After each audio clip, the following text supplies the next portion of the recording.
Hey guys, how's it going? All right, I just want to give you guys a little story about what happened to my car a couple days ago. So basically, what happened was the car was driving fine all day without any kind of issue, uh, and I went to Walmart, parked it there, got something, came back, and out of nowhere, it wouldn't crank. It's the no crank, no start issue that I had. So basically, everything on the dash worked fine. Everything in the car worked fine. There was absolutely no issues at all. The remote worked fine. Was able to get into the car. Radio was blasting. Radio was on. Everything. All right. So basically, I was thinking to myself, probably the battery was the issue. So what I did was I turned on the headlights, went out and checked out the beam, just to give me a gauge on how bright the headlights were. I could probably determine whether the battery was good or not. And the headlights were really bright. So right off the bat, I was thinking if they were that bright, I should at least get like a really slow crank if the battery was kind of low. Regardless, I had to check out where the battery was. I went and checked out where the battery was just to make sure that all the terminals were clean and they were tight.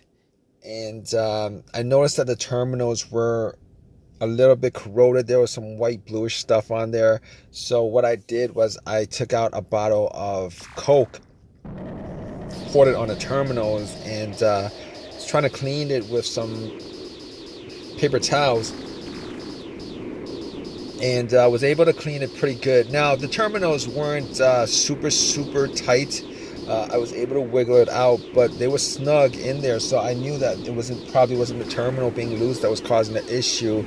And then after I cleaned it up, popped it back on, and tried to start the car, it did the same thing. It wouldn't crank, it wouldn't start, but everything else seemed to be working all right. So at that point, I was thinking to myself, all right, maybe it could be a weak ground wire. If you guys don't know what where the ground wire is, the main ground wire is pretty much the negative terminal, and most of the time it connects to the frame of your car. So I checked it just to make sure there's no corrosion, that it wasn't split or anything like that. There was no issues with it. So what I did after that was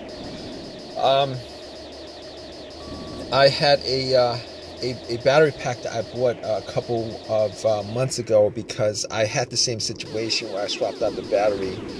I was hoping that it was the battery, even though I swapped it out, considering I could actually just swap it out at Walmart. So I actually put the battery pack on there. It was at 100%. Tried to start it, and still wouldn't start. So at that point, I knew it was probably not the battery. And even though, I didn't think it was the alternator, I could probably just at that point rule out the alternator, because if it was the alternator, the car would have at least slow cranked, or I would have been able to start it. And then once I took the battery pack off, it would have just died out. So at that point, I was able to rule out a bunch of stuff. I was able to rule out the battery, the ground cable, and the alternator, even though that probably wouldn't have caused the issue. So after going through that, I was thinking to myself, could it be something, could it be the car's computer ECU? Because I did see a check engine light on my dash, and that check engine light was there. It's been there for a while, and I believe it was for a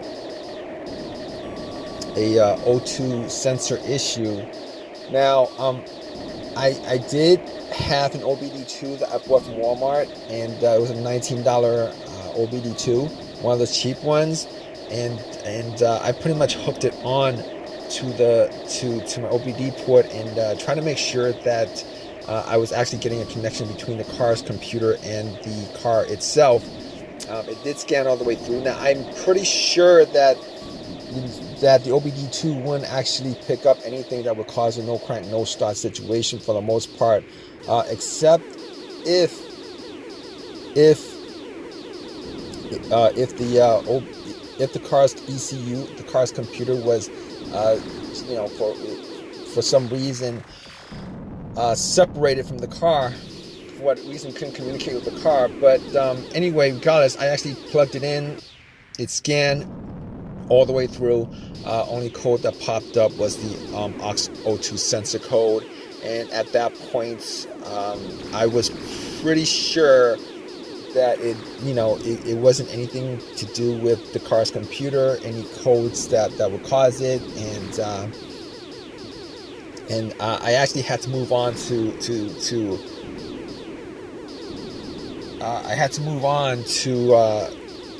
some other troubleshooting outside of that, because that wasn't causing the issue.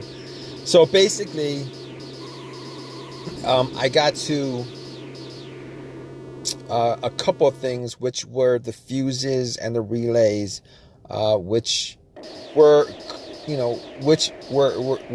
highly capable of causing a situation like this. And got to the fuses, checked out all the fuses, just to make sure that none of them were blown. And I was actually looking at them. Now, I didn't have a fuse tester on me. I didn't think it was the fuses. Now, the two situations that I've had where fuse would cause a situation like that, one of those situations was a Honda that I had where the main fuse blew, and I was getting no power throughout the whole entire car. The main fuse was the fuse that connected the battery to the fuse box itself. And that was the previous situation that I have, and I'm pretty sure that wasn't the same situation that I had, so I could rule that out, because I was getting power to everything except it wouldn't start.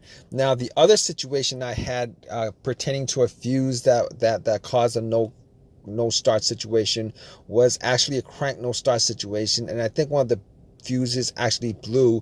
Then that fuse was connected to the ECU or the fuel pump. And I remember once I changed out that fuse, the car would crank, but it wouldn't stop. Once I changed out that fuse, it was able to start up. So I could rule out those two situations as being, related to a fuse issue that would cause this situation that I had. So basically, I could rule those things, the fuses out, and the fuses were pretty clean. I didn't smell any kind of burnt smell, and didn't see any kind of brownish, anything brownish, and a brownish appearance on top. So at that point, I was able to kind of rule out the fuses, not at 100%, but I was able to rule out the fuses for the most part.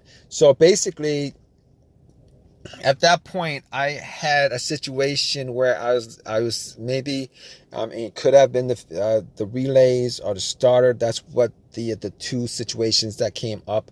But I didn't think it was the starter, because I did switch out the starter about, I would say I switched out the starter about a year and a half ago, and that was, it seemed like it was a starter issue, but I didn't really want it to be a starter issue, considering I only put maybe like 20,000 miles on my car, and I think they should last a lot longer than that. But anyway, before I even went there, I looked at the relays,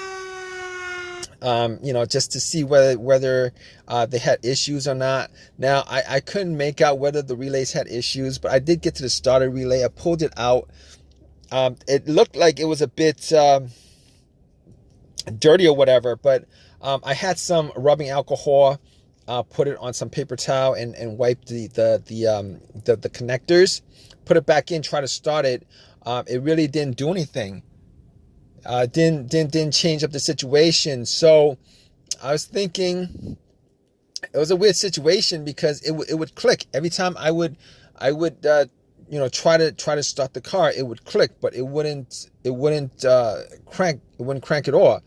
Normally when it clicks, it normally means that the relay is working, because that's what the relays do when there's electricity going through, that it clicks to connect the connection, to whatever it's relaying the electricity to.